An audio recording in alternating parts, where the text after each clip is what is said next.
Banking മേഖലയിൽ 27 വർഷത്തെ പരിചയം. തൃശൂർ ആസ്ഥാനമാക്കി 1992 മൈക്രോ ലോൺ പ്രവർത്തനങ്ങളുടെ ആരംഭം. കേരളത്തിലെ 14 ജില്ലകളിലും സാന്നിധ്യം. കേരള സ്റ്റോക്സിൽ ഇന്ന് നമ്മൾ ചർച്ച ചെയ്യുന്നത് ഇസാഫ് സ്മോൾ ഫിനാൻസ് ബാങ്കിനെ കുറിച്ചാണ്. ഓഹരികളുടെ നീക്കം, കമ്പനിയുടെ ബിസിനസ് മോഡൽ, ഫണ്ടമെന്റൽ അനാലിസിസ് എന്നിവ നമുക്ക് നോക്കാം.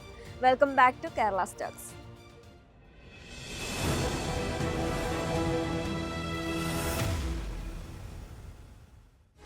ആദ്യമായി കമ്പനി അനാലിസിസ് നോക്കുകയാണെങ്കിൽ, തൃശൂർ ആസ്ഥാനമാക്കി പ്രവർത്തിക്കുന്ന ഇസാഫ് സ്മോൾ ഫിനാൻസ് ബാങ്ക് രാജ്യത്തെ പ്രമുഖ സാമ്പത്തിക സ്ഥാപനങ്ങളിൽ ഒന്നാണ്. 1992 ഒരു ചെറിയ NGO ആയി ആരംഭിച്ച സ്ഥാപനം വർഷങ്ങളെടുത്ത് മൈക്രോ ഫിനാൻസ് സ്ഥാപനമായി വളർന്നു. 2016 റിസർവ് ബാങ്ക് ഓഫ് ഇന്ത്യയിൽ നിന്നും സ്മോൾ ഫിനാൻസ് ബാങ്ക് ലൈസൻസ് കരസ്ഥമാക്കി. ഇസാഫ് ഫൈനാൻഷ്യൽ ഹോൾഡിംഗ്സ് പ്രൊമോട്ട് ചെയ്യുന്ന ധനകാര്യ സ്ഥാപനമാണ് ESAF small finance bank. 1995 micro loan പ്രവർത്തനങ്ങൾ ആരംഭിച്ച കമ്പനിക്ക് ഈ മേഖലയിൽ 27 വർഷത്തെ പരിചയമുണ്ട്. 21 സംസ്ഥാനങ്ങളിലും 2 കേന്ദ്രഭരണ പ്രദേശങ്ങളിലുമായി 700-ലധികം ബാങ്കിംഗ് ഔട്ട്ലെറ്റുകളാണ് നിലവിൽ കമ്പനിക്കുള്ളത്. കേരളത്തിലെ 14 ജില്ലകളിലും കമ്പനിക്ക് സാന്നിധ്യമുണ്ട്. സാമ്പത്തിക സേവനങ്ങൾ നൽകുന്നതിൽ ശ്രദ്ധ ചെലുത്തുന്ന ഇസാഫ് താഴെ തട്ടിലുള്ള ഉപഭോക്താക്കളെയാണ് ലക്ഷ്യമിടുന്നത്. ഗ്രാമങ്ങളിലും അർദ്ധനഗര പ്രദേശങ്ങളിലും കമ്പനിക്ക് മികച്ച സാന്നിധ്യമാണുള്ളത്. സ്വർണ്ണ വായ്പകൾ, മോർഗേജുകൾ, വ്യക്തിഗത വായ്പകൾ, വാഹന വായ്പകൾ എന്നിവ ഉൾപ്പെടുന്ന റീറ്റെയിൽ വായ്പകളും MSME വായ്പകൾ, ധനകാര്യ സ്ഥാപനങ്ങൾക്കുള്ള വായ്പകൾ, കാർഷിക വായ്പകൾ, മൈക്രോ ഫിനാൻസ് വായ്പകളുമാണ് നിലവിൽ സ്ഥാപനം നൽകി വരുന്നത്. ദക്ഷിണേന്ത്യ കേന്ദ്രീകരിച്ചാണ് കമ്പനിയുടെ ബിസിനസ് നിലകൊള്ളുന്നത്. ധനകാര്യ സ്ഥാപനത്തിന്റെ 62% ഔട്ട്ലെറ്റുകളും ദക്ഷിണേന്ത്യയിലാണ്. ഇതിൽ 43% ഔട്ട്ലെറ്റുകൾ കേരളത്തിലാണ് സ്ഥിതി ചെയ്യുന്നത്. 13% ഔട്ട്ലെറ്റുകൾ തമിഴ്നാട്ടിലുമാണ്. ധനകാര്യ സ്ഥാപനത്തിന്റെ മൊത്തം അഡ്വാൻസുകളുടെ 73% ദക്ഷിണേന്ത്യയിലെ ഉപഭോക്താക്കളിൽ നിന്നാണ് ലഭിക്കുന്നത്. ഇതിൽ 43% കേരളത്തിൽ നിന്നും 22% തമിഴ്നാട്ടിൽ നിന്നുമാണ് കമ്പനിക്ക് ലഭിക്കുന്നത്. ഇനി സ്റ്റോക്ക് അനാലിസിസിനെ പറ്റി പറയുകയാണെങ്കിൽ, 2023 നവംബർ 3 ഇസാഫ് IPOയുമായി എത്തുന്നത്.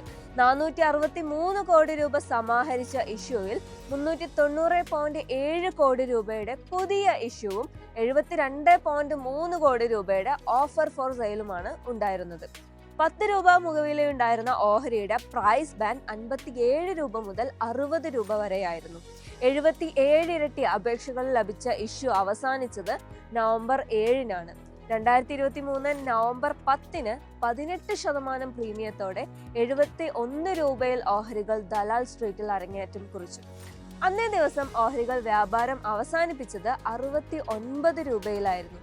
2023 ഓഹരികൾ വ്യാപാരം അവസാനിപ്പിച്ചത് 68.7 രൂപയിലാണ്. 2024 ഓഹരികൾ ഇതുവരെ ഇടിഞ്ഞത് 33.86%. ഓഹരികളുടെ എക്കാലത്തെയും ഉയർന്ന വില 82.4 രൂപയായിരുന്നു. കമ്പനി വിപണിയിലെത്തി ഒരു വർഷ കാലയളവിൽ ഒറ്റ തവണയാണ് ലാഭവിഹിതം നൽകിയിട്ടുള്ളത്. 2024 ഓഗസ്റ്റ് 7 ഓഹരി ഒന്നിന് 70 പൈസയുടെ ലാഭവിഹിതമാണ് കമ്പനി നൽകിയത്. അടുത്തതായി അവസാന 3 വർഷത്തെ കമ്പനിയുടെ സാമ്പത്തിക ഡാറ്റ ഒന്ന് നോക്കാം. 2022 സാമ്പത്തിക വർഷത്തിൽ കമ്പനി നേടിയ പലിശ 1940 കോടി രൂപയായിരുന്നു. ഇത് 2023 സാമ്പത്തിക വർഷത്തിലെത്തിയപ്പോൾ 47.1% വർധനയോടെ 2854 കോടി രൂപയിലെത്തി. 2024 സാമ്പത്തിക വർഷത്തിൽ കമ്പനിയുടെ പലിശ വരുമാനം 33.81% കുതിപ്പോടെ 3818 കോടി രൂപയായി. സമാന കാലയളവിലെ കമ്പനിയുടെ ചെലവ് പരിശോധിക്കാം. 2022 സാമ്പത്തിക വർഷത്തിൽ 2093 കോടി രൂപയുടെ ചിലവായിരുന്നു കമ്പനി റിപ്പോർട്ട് ചെയ്തത്. ഇത് 2023 35.67% ഉയർന്ന് 2839 കോടി രൂപയിലെത്തി. 2024 സാമ്പത്തിക വർഷത്തിലെ കമ്പനിയുടെ ചിലവ് 40.76% വർധനയോടെ 3835 കോടി രൂപയായി. സമാന കാലയളവിലെ കമ്പനിയുടെ ലാഭത്തിൽ വൻ കുതിപ്പാണ് ഉണ്ടായിരുന്നത്. 2022 സാമ്പത്തിക വർഷത്തിൽ 55 കോടി രൂപയുടെ ലാഭത്തിലായിരുന്നു കമ്പനി.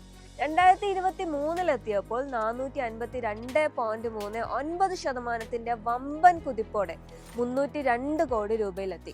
2024 സാമ്പത്തിക വർഷത്തിൽ കമ്പനിയുടെ ലാഭം 40.76% വർധനയോടെ 426 കോടി രൂപയായി കമ്പനി രേഖപ്പെടുത്തി. കമ്പനിയുടെ 2022 NPA 455.96 കോടി രൂപയാണ്. 2023 സാമ്പത്തിക വർഷത്തിൽ ഇത് 157.89 കോടി രൂപയായി താഴ്ന്നുപോയി. 2024 413 കോടി രൂപയായി വീണ്ടും ഉയർന്നു. അടുത്തതായി ബാങ്കിലെ ആവറേജ് കാസ പരിശോധിക്കാം. 2022 സാമ്പത്തിക വർഷത്തിലെ ബാങ്കിലെ കാസ 2255.75 കോടി രൂപയായിരുന്നു. ഇത് 2022 3079.56 കോടി രൂപയായി ഉയർന്നിരുന്നു. 2024 കാസ 3439.26 കോടി രൂപയിലെത്തി. ഇതേ കാലയളവിലെ ബാങ്കിലെ നിക്ഷേപവും ഉയർന്നു വരുന്നുണ്ട്. 2022 12815 കോടി രൂപയായിരുന്നു നിക്ഷേപം. 2023 14665 കോടി രൂപയിലെത്തി. 2024 സാമ്പത്തിക വർഷത്തിലെ ബാങ്കിലെ നിക്ഷേപം 19868 കോടി രൂപയായി വീണ്ടും ഉയർന്നു. 2022 സാമ്പത്തിക വർഷത്തിൽ ഓഹരി ഒന്നിന് കമ്പനി നൽകിയിരുന്ന ലാഭം 1.22 രൂപയായിരുന്നു.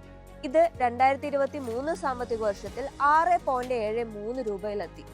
2024 ഓഹരി ഒന്നിന് കമ്പനി രേഖപ്പെടുത്തിയ ലാഭം 8.96 രൂപയാണ്. അടുത്തതായി പോയ വാരം മികച്ച നേട്ടം നൽകിയ കേരള കമ്പനികളെ ഒന്ന് നോക്കാം. സ്കൂബിയുടെ ഓഹരികളായിരുന്നു പോയ വാരം മികച്ച നേട്ടം രേഖപ്പെടുത്തിയത്.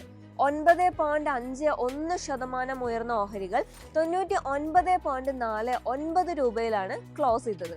KC ലിമിറ്റഡ് ഓഹരികൾ 6.91% കുതിപ്പോടെ 2700.1 രൂപയിൽ ക്ലോസ് ചെയ്തു. 3.61% ഉയർന്ന CMRL ഓഹരികൾ 397.8 രൂപയിലാണ് വ്യാപാരം അവസാനിപ്പിച്ചത്. കല്യാൺ ജ്വല്ലേഴ്സ് ഓഹരികൾ കഴിഞ്ഞ ആഴ്ചയിൽ 3.47% നേട്ടം നൽകി 694.1 രൂപയിലാണ് ക്ലോസ് ചെയ്തത്. ഹാരിസൺസ് മലയാളം ഓഹരികൾ 3.38% നേട്ടത്തോടെ 285.85 രൂപയിലെത്തി. പോയ വാരം ഏറ്റവും കൂടുതൽ നഷ്ടം രേഖപ്പെടുത്തിയത് മുത്തൂറ്റ് ഫിനാൻസ് ഓഹരികളായിരുന്നു. 6.57% ഇടിഞ്ഞ ഓഹരികൾ 1804.55 രൂപയിലാണ് ക്ലോസ് ചെയ്തത്. 6.16% താഴ്ന്ന ഈസ്റ്റേൺ ട്രേഡ്സ് ഓഹരികൾ 44 രൂപയിലാണ് വ്യാപാരം അവസാനിപ്പിച്ചത്. മണപ്പുറം ഫിനാൻസ് ഓഹരികൾ 5.81% ഇടിവോടെ 150.37 രൂപയിലെത്തി. കൊച്ചിൻ ഷിപ്പ്യാർഡ്, ധനലക്ഷ്മി ബാങ്ക് ഓഹരികൾ 5.19% വീതം നഷ്ടത്തോടെയാണ് വ്യാപാരം അവസാനിപ്പിച്ചത്. നിക്ഷേപങ്ങൾ ഏറെ ശ്രദ്ധയോടെ ചെയ്യേണ്ടവയാണ്. നിക്ഷേപിക്കും മുമ്പേ അംഗീകൃത സാമ്പത്തിക വിദഗ്ധരുടെ സേവനം തേടേണ്ടതാണ്. അടുത്ത ആഴ്ചയിൽ മറ്റൊരു കേരള സ്റ്റോക്കുമായി നമുക്ക് വീണ്ടും കാണാം.